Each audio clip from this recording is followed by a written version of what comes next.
ಸ್ನೇಹಿತರೆ ನಮಸ್ತೆ. ಸ್ಪರ್ಧಾಕಾಶಿ ಅಕಾಡೆಮಿಗೆ ತಮ್ಮೆಲ್ಲರಿಗೂ ಸ್ವಾಗತ.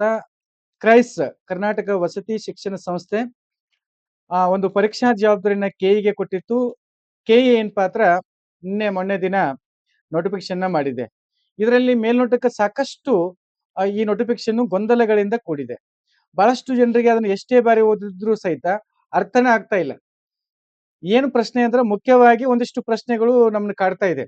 ಹಾಗಾಗಿ ನಾಳೆ ಅಥವಾ ನಾಡಿದ್ದು ಡಿಪಾರ್ಟ್ಮೆಂಟ್ಗೆ ಹೋಗಿ ಖುದ್ದಾಗಿ ಏನಪ್ಪಾ ಅಂದ್ರ ಇದ್ರ ಬಗ್ಗೆ ವಿಚಾರಿಸಬೇಕು ಅಂತೇಳಿ ಒಂದು ಪ್ಲಾನ್ ಅನ್ನ ಮಾಡ್ಕೊಂಡಿದ್ದೀವಿ.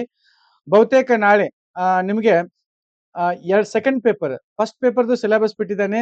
ಸೆಕೆಂಡ್ ಪೇಪರ್ ಏನಪ್ಪಾ ಅಂದ್ರ ಸಿಲೆಬಸ್ ಅನ್ನ ಬಿಟ್ಟಿಲ್ಲ. ಅದನ್ನ ನಾಳೆ ಫೈನಲ್ ಮಾಡ್ತೀವಿ ಅಂತೇಳಿ ನಿನ್ನೆ ದಿನ ಇಲಾಖೆ ಸ್ಪಷ್ಟನೆಯನ್ನ ಕೊಟ್ಟಿದೆ.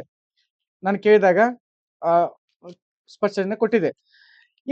ಇನ್ನೂ ಏನೇನು ಸಮಸ್ಯೆಗಳಿದಾವ ಅಂತಂದ್ರೆ ಪೇಪರ್ 1 ಪೇಪರ್ 2 ಎರಡೂ ಸೇರಿಸಿ 35% ಅಥವಾ ಸಪರೇಟ್ ಆಗಿ ಒಂದೊಂದು ಪೇಪರು 35% ಅಂಕಗಳನ್ನ ತೆಗಿಬೇಕಾ ಅನ್ನುವಂಥದ್ದು ಅದೊಂದು ಪ್ರಶ್ನೆ ಆಗಿದೆ.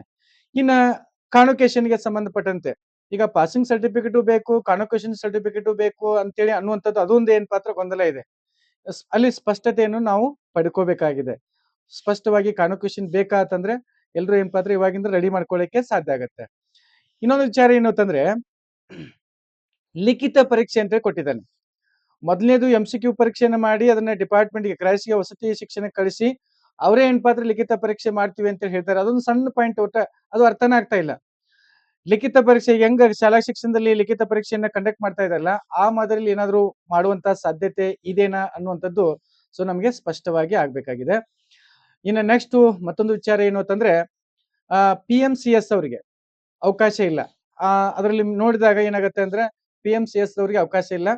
ಹಾಗಾಗಿ ಅದ್ರ ಬಗ್ಗೆ ಏನಪ್ಪಾ ಅಂದ್ರ ಒಂದಿಷ್ಟು ಕ್ಲಾರಿಫಿಕೇಶನ್ ತೆಗೆದುಕೊಳ್ಬೇಕಾಗಿದೆ. ಸುಮಾರು ಸಮಸ್ಯೆಗಳು ಹಿಂಗೆ ಏನಪ್ಪಾ ಅಂದ್ರ ಇದಾವೆ.